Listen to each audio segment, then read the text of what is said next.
জনসাধাৰণৰ মাজত উৎসাহ বহুত, কিয়নো আজি আমাৰ অসমত বিজেপি চৰকাৰ প্ৰায় 10 বছৰ ভৰি দি ইতিমধ্যে 10 বছৰ হৈ গ'ল। তো এই সময়ছোৱাত আমাৰ বঙাইগাঁও জিলাৰ যিখিনি জ্যেষ্ঠ কৰ্মী, যিখিনি বহুদিনৰ পৰা ত্যাগ কষ্ট কৰি এই দলটোক মানে সৰুৰ পৰা ডাঙৰ কৰাৰ দৰে এতিয়া বিজেপিৰ যিটো তৃণমূল পৰ্যায়ত যিটো শক্তিশালী ভেটি, এই ভেটি নিৰ্মাণ কৰাৰ কাৰণে আজি আমাৰ দলৰ যিমান কাৰ্যকৰ্তা আছে সকলোৱে সক্ষম হৈছে।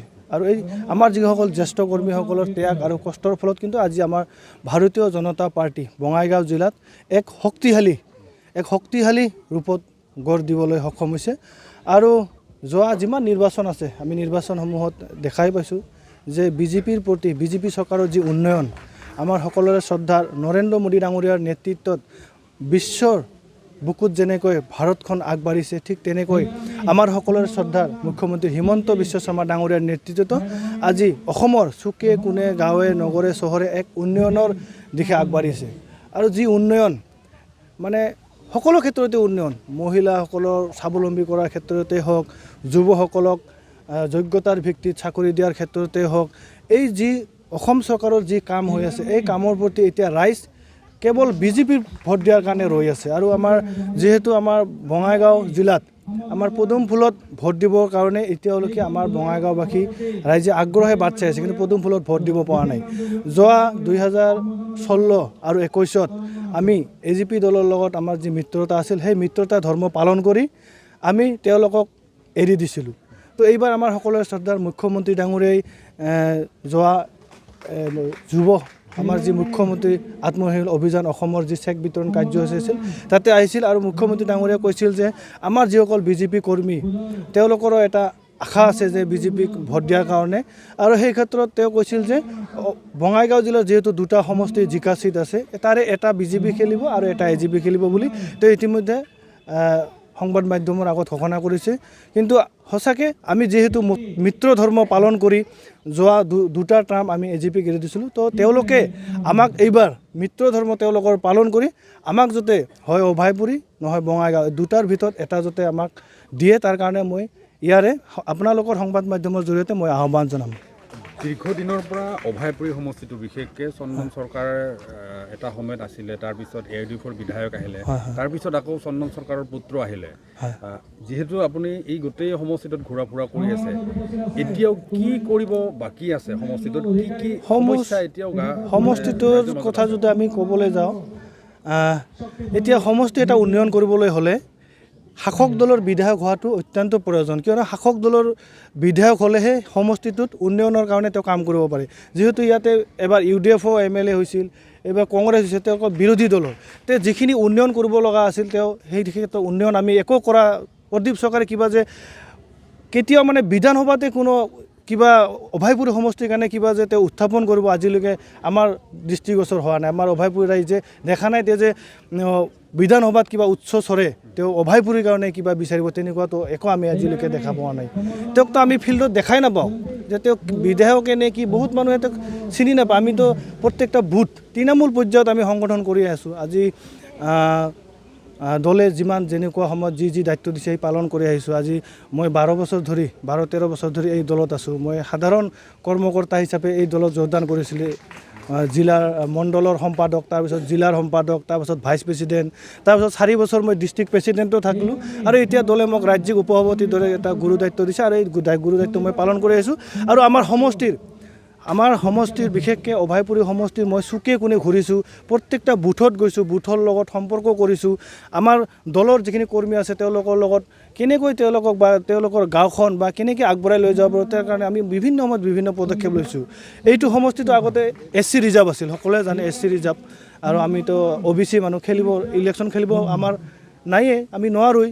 তথাপিও কিন্তু ৰাইজক সেৱা কৰাৰ কাৰণে বিভিন্ন সময়ত বিভিন্ন ধৰণৰ চেষ্টা কৰিছোঁ। কিন্তু মোৰ যিটো চেষ্টা আছিল এইটো ইলেকশ্যন খেলাৰ কাৰণে তেনেকুৱা ধৰণৰ চেষ্টা নহয়, কিন্তু মই যুৱ প্ৰজন্মৰ মাজত থাকি আমাৰ গাঁৱৰ দুখীয়া ৰাইজক কিবা এটা হেল্প কৰিব পাৰিলে মোৰ মানে আত্মাটোৱে ভাল লাগে। সম্ভাৱনা আছে বিশেষকৈ অভয়পুৰীত। এফালে বিজেপি, এফালে এজেপি, এফালে কংগ্ৰেছ, তিনিকোণীয়া যুঁজ হোৱাৰ সম্ভাৱনা আছে, প্ৰায় সম্পূৰ্ণ হৈছে। যদিহে আমাৰ অভয়পুৰীত পদুমৰ বিজেপি এই তিনিকোণীয়া যুঁজত বিজেপিয়ে জয়লাভ কৰাটা কিমান দূৰ? একদম 100%, একদম নিশ্চিন্ত 100%, কাৰণ ৰাইজে পদুম ফুলত ভোট দিয়াৰ কাৰণে ৰৈ আছে। পদুম ফুলত ভোট দিয়াৰ কাৰণে আমি য'তে যাওঁ খালি এটাই কথা যে আমাক এইবাৰ আমাৰ মুখ্যমন্ত্ৰী ডাঙৰীয়াই আমাৰ দলে যাতে পদুম ফুলত ভোট দিয়াৰ কাৰণে সুযোগ দিয়ে, আৰু পদুম ফুলত যদি ভোট দিয়াৰ সুযোগ দিয়ে এইটো সমষ্টি বিপুল সংখ্যক ভোটত এই সমষ্টিটো ওলাই আহিব বুলি মোৰ ধাৰণা। কিয়নো মই তৃণমূল পৰ্যায়ত মই ঘূৰি আছোঁ, প্ৰতিটো বুথত মই সম্পৰ্ক কৰি আছোঁ, প্ৰতিটো স্তৰত প্ৰতিটো জ্যেষ্ঠ মানুহৰ লগত সম্পৰ্ক কৰি আছোঁ, আৰু সকলোৱে এটাই কথা সকলোৰে যে এইবাৰ পদুমৰ চিনত সকলোৰে ভোট দিয়াৰ এটা আশা। প্ৰাৰ্থিত্বই ভিৰ কৰিছে বুলি বিভিন্ন মহলত চৰ্চা চলিছে অভয়পুৰী সমষ্টিত। কেইবাগৰাকী বিজেপি কৰ্মকৰ্তাই ইতিমধ্যে কিন্তু টিকেট দাবী কৰিছে, সংবাদ মাধ্যমতে হওক, ছ'চিয়েল মিডিয়াতে হওক। মুখ্যমন্ত্ৰীয়ে কৈছে কেইবাগৰাকী প্ৰাৰ্থী ইয়াত প্ৰত্যাশী ইয়াত আছে, তাৰ মাজত কোন টিকেট পাব, কি পাব, সেইটোতো দলে সিদ্ধান্ত ল'ব।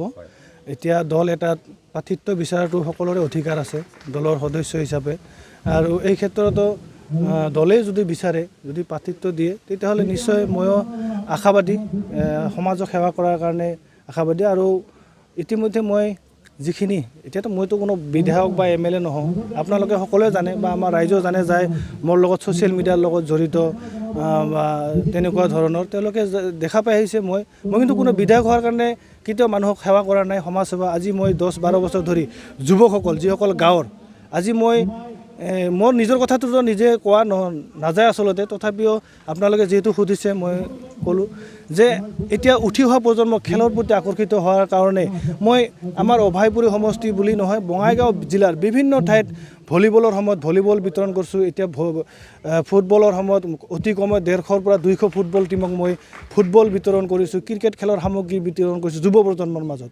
আৰু যিবিলাক গাঁৱে ভূঞে আমাৰ অতি দুখীয়া, আমাৰ অসমীয়া মানুহৰ কিছুমান এনেকুৱা থাকে মানে ডকুমেণ্টছৰ অভাৱত চৰকাৰী সুবিধাৰ পৰা বঞ্চিত হয়। তো তেনেকুৱা ধৰণৰ পৰিয়ালকো মই সহায় কৰাৰ কাৰণে চেষ্টা কৰিছোঁ। আজি এইটো ইলেকশ্যন বুলি নহয়, আজি যদি মোৰ ফেচবুক আইডিটো আপোনালোকে চায়, তেতিয়াহ'লে আজি 8-9 বছৰ আগত বা 10-12 বছৰ আগতো যদি আপোনালোকে খুচৰি চায়, তেতিয়াহ'লে এনেকুৱা ধৰণৰ সামাজিক কাম কৰাৰ কাৰণে মই চেষ্টা কৰি আহিছোঁ। আৰু ৰাইজে যথেষ্ট মোক এই ক্ষেত্ৰত মই যে সামাজিক কাম কৰোঁ তাৰ কাৰণে বহুত মৰম দিছে আৰু বহুত ভাল পায়। আৰু অভয়পুৰী সমষ্টিবাসী ৰাইজে মানে এটা চিনাকি দৰে হৈ গৈছে আৰু এইখিনি কাম কৰাৰ কাৰণে। আৰু সঁচাকৈ ভগৱানেও মোক এইখিনি কাম কৰাৰ কাৰণে সুযোগ দিয়াৰ কাৰণে মই ভগৱানকো ধন্যবাদ জনাম। আৰু ৰাইজেও মোক বহুত সহায় সহযোগিতা কৰিছে, তাৰ কাৰণে ৰাইজকো মই বহুত ধন্যবাদ জনাম। কাৰণ মইতো কোনো ডাঙৰ পদত নাই, তথাপিও মই কেতিয়াবা কোনোবা গাঁৱত যদি কোনোবা বেমাৰী তেনেকুৱা খবৰ দিয়ে, মই যাই মোৰ নিজাববীয়াকৈ অলপমান হেল্প কৰোঁ। তাৰ মাজত আৰু ৰাইজকো আহ্বান জনাওঁ যে অলপ হেল্প কৰাৰ কাৰণে। আৰু মোৰ আহ্বানৰ প্ৰতি সঁহাৰি জনাই যিমান ৰোগীৰ ঘৰত মই গৈছোঁ, ৰাইজে বিপুল সহায় কৰিছে আৰু তেওঁলোকক আৰ্থিকভাৱে মোৰ আহ্বানৰ প্ৰতি সঁহাৰি জনাই আৰ্থিক বহুত সহায় কৰিছে। আৰু বঙাইগাঁও নহয়, গোটেই অসমৰ পৰা সহায় কৰে।